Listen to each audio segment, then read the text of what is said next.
I'm Sophie, mum to Rory. He's going to be 4 next month, and he was diagnosed at 4 days old with Argininosuccinic aciduria, which is condensed down to ASA for everyone else who can't pronounce it.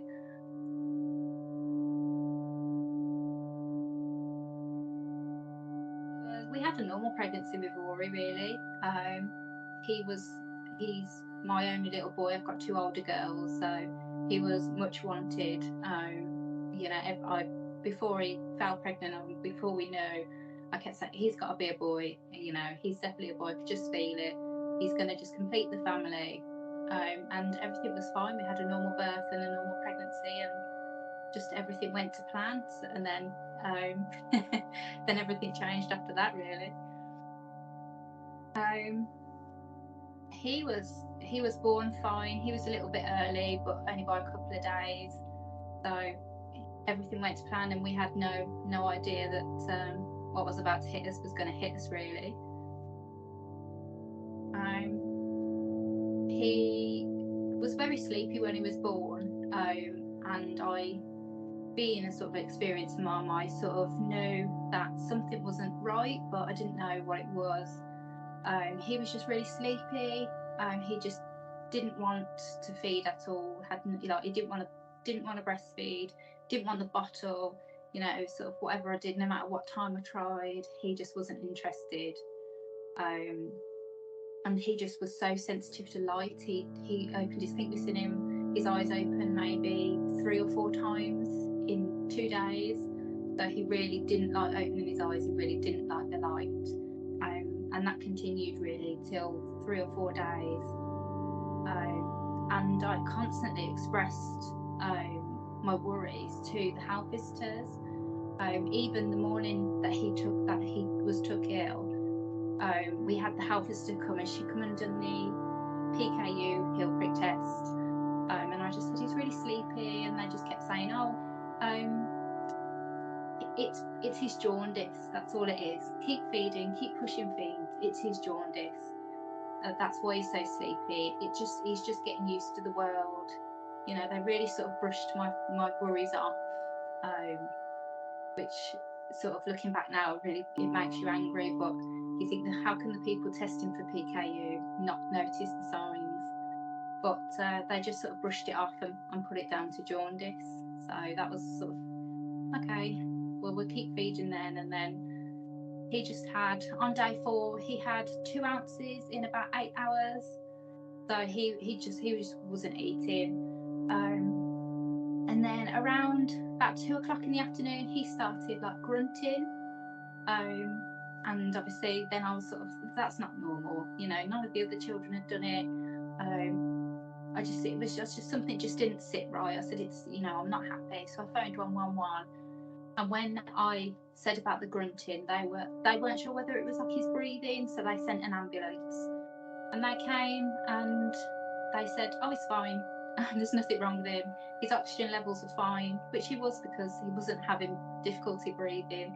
It was just, they just said, oh, he's just making a sound. He's just finding his voice. And they were going to leave, basically. And I just said, look, I'm really not happy. I want to go in, basically. He's not right. He's not been right for a long period of time now, since he's been born. So they said, oh, well, we can take you in if you want to, but it's probably going to be a long wait for no reason, and they'll just send you home. So I said, well, I want to go anyway. I don't mind. We've got maternity leave off, so my partner could come and collect us whatever the time was. So I said, well, I just want to go, just get him checked, and then for my peace of mind, will you take us? And they said, yeah, fine, okay. And all through the ambulance ride, he was just saying, oh, no, his oxygen levels are fine. They'll probably just check him, do his obs, and then they'll just send you on your way. And I said, oh, well, hopefully that's the case. And I'm just being silly. Maybe it's because he's my last and he's my boy. I don't know. And at this point, he hadn't been awake all day. Like, I hadn't seen his eyes open, and he hadn't been feeding. And I just generally was so worried about him. And we walked into A&E, and the consultant in charge of A&E that night looked at me. He said, oh, you're just being overprotective. You've just not winded him properly. You've overfed him and you've not winded him properly. So, okay. I said, that can't be it, because I've fed him 1.5 ounces in like 10 hours now. That's not enough for a baby to have. I said, he's 4 days old. That's not normal. And I know how to wind a baby. I've had 2 of others at home, you know, that I'm not a first time worried over panic mom, there's something wrong. And he said, oh no, you've just not winded him properly. That's what that noise is. It's just trapped wind. And I said, I'm not happy. And I think the nurse behind him could see that I wasn't happy. And she said, oh, who's the paediatric consultant on at the minute? And I said, oh, I would like to speak to them, please. So she said, I'll page them. So the paediatric team came up from Riverbank, and she just looked at him and said, oh, Sophie, you've done the right thing. She said, I don't know what's wrong with him, but he's really, really ill. She said, I'm going to take him now. And that was it. She just sort of left with him, and I was like, look, where they all going? Like, she was off. Because at this point, she took him off to a side room, and then she came out and she said, basically, he's got no response. We've just done a lumbar puncture. She said he's not flinched. You know, he's had no sedation or anything. He's essentially put himself into a coma. And she said, we just don't know what's wrong. So she said, I'm going to run all the tests. I'll run all the tests and we'll find out. So I said, yeah, do whatever you have to do. You know, whatever it takes, getting better. At this point, he just couldn't regulate his temperature. So they put him in an incubator to try and warm it up, and she said he should be overheating by now, but we can't get him past 35 degrees. He just, as soon as they opened the door, and he just dropped as well. So then she turned around and said, right, we've done the bloods, we've done the lumbar puncture, we've just got to wait and see. So that took about an hour, and she come back and she said, those markers come back clear. I don't know what we're going to run some other blood tests. We're going to check for infection. So then I said, well, do you think it's sepsis then? Do you think he's got, you know, a severe infection somewhere? Is that why he's sort of unresponsive? And she said, oh, I'm not sure. I'm going to check for that. I'm going to check for that now. She said, I'm going to check for meningitis. And she said, if you're happy to do that, that's fine. She said, she said, it's going to take quite a lot of blood from him. And I said, well, do it at the minute. You just do whatever you need to do. And that was sort of from about 6 o'clock till about 11 o'clock at night. And sort of at 11:30, they did like the shift change, and they run the same set of tests again, and it still flagged up nothing. The bloods came back fine, his oxygen levels were fine, and they just couldn't understand. And basically, sort of at 12 o'clock, they sort of come into the room and she closed the door. I was like, oh, okay, they found something. And she basically sat me down. She said, I've done every test, she said, big capital letters, I've done every test. I can't find out what's wrong with him. We've just got to wait to see if he survives till the morning. And I was like, what do you mean? We're in a hospital. What do you mean you can't help my baby? So that was sort of it. Let's just wait to see if he dies, basically. It was like, she was like, if you want to, you can open the hatches, hold his hand, but then make sure you close them, because that's the only thing keeping him warm at the minute. So it was like, well, I don't want to do that then. They're going to take my child and make him cold. So we sort of just watched him in this glass bubble for the next couple of hours. And then around 2:30 in the morning, a junior doctor came, and she came and she said, I want to try one more test. She said, it's very unlikely, but I just want to rule it out. She said, after this test, then we can categorically say we've done everything that we possibly could, and, you know, it will come up negative, but that we've just got to tick this box, basically. And that was the ammonia test. So about 20 minutes after, she come rushing into the room. I found what's wrong with him. I phoned Birmingham Children's Hospital. They're going to review his case. We've sent over all the paperwork, and they've told us what we need to do. We've got to take him to theatre now. And it was like sort of, they all rushed in because they were like, there was then like 10 people in the room, in this tiny little room, and we were like squished in the corner. And they were like poking and prodding him and taking all the things out, that like all the antibiotics that they pumped him with. That was just, it was no point, because they found it was nothing to do with that. You know, he didn't have an infection. So that it was sort of like they all had hope on their face, and it was like, oh, we finally found what's wrong. But they'd left him for 8 hours, hoping that he wouldn't die on their care. So that was sort of the first sort of Hyperammonaemia that we'd never heard of, because they didn't really say, oh, it's Hyperammonaemia, so it must be this, or Hyperammonaemia is linked to this, and this is what we've been told we've got to treat. It was just like, oh, he's essentially been poisoned. We've got information from Birmingham Children's Hospital. We've got to go deal with it now, and that was it. We didn't get any information from them or anything. So it was all sort of, well, I don't know what they're doing to my child, and he's off somewhere in the hospital, but you know, at the time it was, well, he's not dead, so that was the only hope that they'd give us. So he's not dead, so that's good. Then they came and said, we have got to take him to the Birmingham Children's Hospital, and I said okay, that's fine, shall I get the car? And they said no, they're sending a critical ambulance. So they arranged a critical ambulance to come, and they come in and they put him in. She said, he might not survive this drive. She said, give him a kiss. You know, if he gets out the other side, great, we'll go from there. She said, but let's just take, because I was asking, well, what's going to happen? You know, where will he go? Because obviously only one of us could travel in the ambulance. And she just said, let's just get the ride done first. So we were like, okay. Again, we were sort of whirlwinded, and it was like, oh, I don't know what's going on. I'll just try and phone you when you get here. And we'd never been to the children's hospital before. None of the other children had ever been poorly, let alone really ill. So we were sort of left hanging really while they rushed him back down to theatre to put a longer tube in. They said because he was so small, he was only born £6.1, and obviously over the 4 days he dropped down to about £4, about £5.10. So he dropped down about 4 ounces. So he was even smaller than when he was first born, and we thought he was tiny when he was first born. So they took him back down to theatre and said, he'll come back up, he'll go straight to the ambulance, Mum will get in.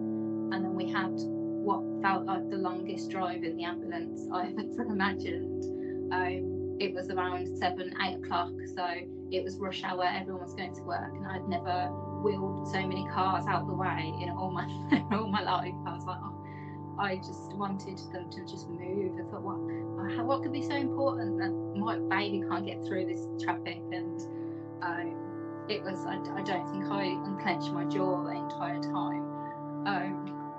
But he made it, so they got him out of the ambulance, and then they rushed him up to PICU, and they said, when you get there, someone sort of surrounded me, like this group of nurses, and put my blanket round and sort of happy. It was like, it's okay, you know, we've got him. They were so helpful compared to Worcester. They knew, you could tell that they knew what was going on. They were so informed, like, this is nurse so-and-so, she's going to go and take care of Rory. I'm so-and-so, I'm going to take care of you. And it was very much like, oh, I'm finally going to know what's going on. And they said, basically, he's so ill that we haven't got time to prep him for theatre. So they've got the surgical team on PICU waiting to do it on the ward. She said, it's going to look big, it's going to look scary. She said, they've got these massive goggles on. She said, they're going to look like aliens, but they're going to just take Rory. They're not going to tell you anything. They've just got to do their procedure. She said, we're going to find a chair, we're going to sit down and explain everything to you. She said, they're going to pull the curtains round because no one wants to watch what they're about to do. And I said, okay, fine.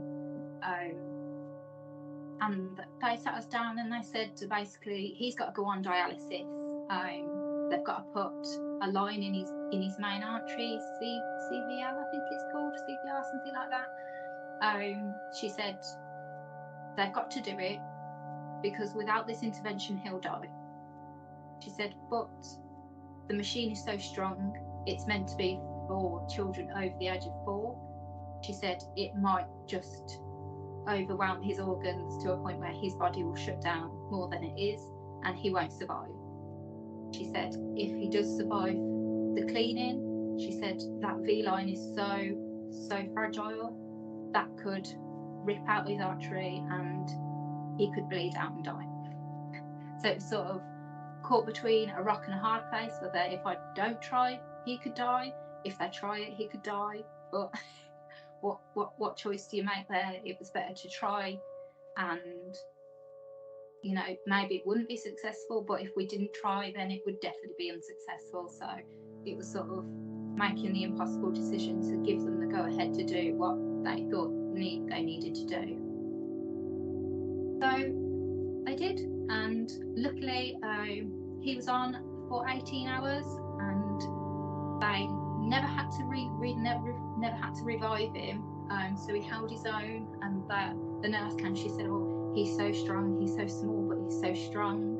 And I said, "Oh, he is a fight. You know, he's the first boy in our family for 14 years." I said, he's got the will to live." I said, "He's got a lot to live up to." So they said, "Yeah, we can tell."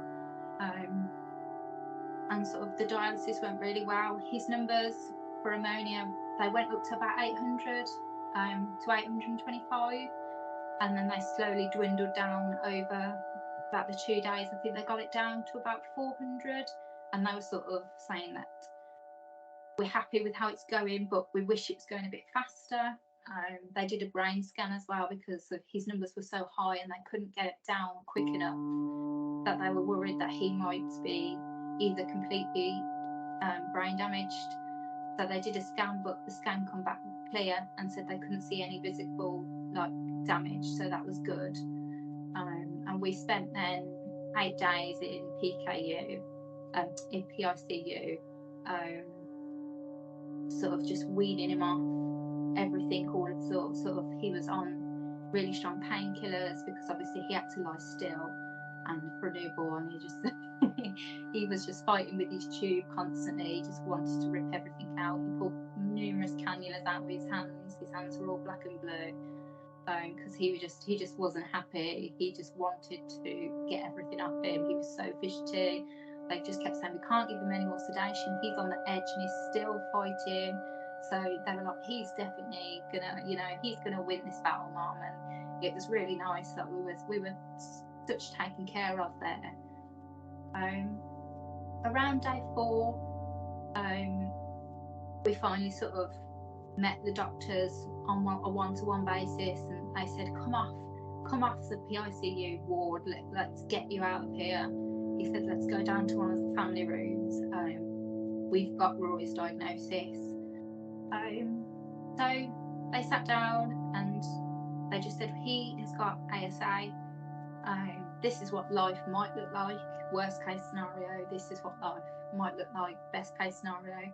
But it was really like, this is what he's got, and we can't tell you what life's going to be like because every case is completely different. So it was sort of like, here's all the information, but you can't say this is what your life is going to be like. And they just said his scan was clear, but we don't know what damage the ammonia's done. So it's basically a guessing and a waiting game. But the prognosis was he's doing well in PICU. We're hoping to try and get the tube out because he's fighting against us so much. They kept spiking his heart rate because he was so stressed about it.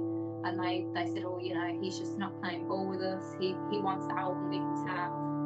So they said, "We're going to try and wean him off," but it did take another 4 days for him to fully breathe on his own, which was sort of frustrating because you just wanted to see him with his eyes open. But we understood, and they spoke to us about it and just said, "We're going to try, but we don't want to put too much stress on his body." So they it took 4 days. We spent 8 days in total in PICU, but then they finally said, "Oh, let's get you out of here." He was well, he was tolerating his numbers had come down to below 40. So his ammonia, essentially, they said, we were really happy where it is. Let's do regular blood tests. So they were doing it every 2 hours. But they said, we're happy for you to go to the ward. And we finally went to the ward. So it was sort of, we've done our job, now it's your turn to do yours. And we were like, oh, you know, what should we do? We've never had a child who's tube fed before. We've never had you know, what if we can't get his meds down? And it was just a lot of sort of overwhelming information all at once. He did really well on the ward. He was tolerating his feeds really well. His ammonia stayed below 60, which they were happy about. And then a couple of days before, sort of they were talking about discharge, and they said, we just want to see if he'll get, you know, if he'll take a bottle, because he's sort of sucking on his hands and just showing things that he'd never done before. I said, you know, he's chomping on his fingers, he's sort of like his tongue was flopping around, he looked like a little puppy. And they said, let's try a bottle. So we had the ears, nose and throat specialist come, and they observed him, and they said, you know what, let's see if we can do half feeds by NG tube, half feeds by bottle, and he did. And then the nurse came up to us sort of on the last day we were there and said, let's take the NG tube out, let's have a bottle. She said, because we'd been in this sort of intensive nurse bubble, and she turned around and said, I don't know if you've seen on the news, but there's a virus going around. And you know, we thought it was still in China. You know, we'd been in this bubble. We were seeing the kids once a week. So it was like when people were coming in, it was all about Rory. They didn't say anything. And we were like, yeah, we've seen it on the news. Like, it's in China. We've seen that, you know. We're not planning on going to China anytime soon, so I don't know how that's relevant. And they just said, if we can't get you home today, we probably won't be able to get you home for the next month, because the hospital is going to shut down. They're putting protocol in to say that no one in, no one out. Anyone that's on a ward now stays on that ward, can't be moved around. The children won't be able to come and visit. You won't be able to go out. It'll be one parent as well, so dad will have to go home. And it was like, well, what's going on? Why? What's this weird virus that everyone keeps talking about? So we did some research that we'd been doing all week. We'd gone back onto Dr. Google and was like, well, what's this weird virus that's going to shut down this hospital? And obviously it was the coronavirus, and we just didn't even know it was out there in the country, let alone on our doorstep.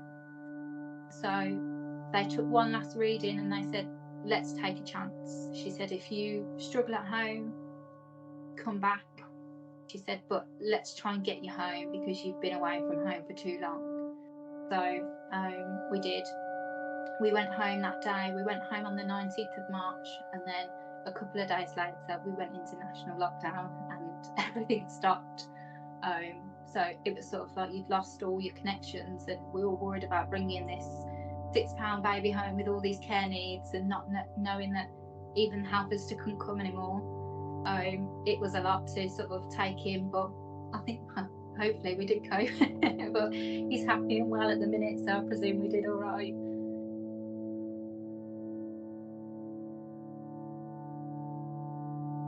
Just knowledge is power. I know it sounds so but knowledge and awareness just is everything. Why is that not in the back of sort of health professionals' minds when a baby is being presented so ill, they've checked for infection, the next marker should be, let's check for ammonia.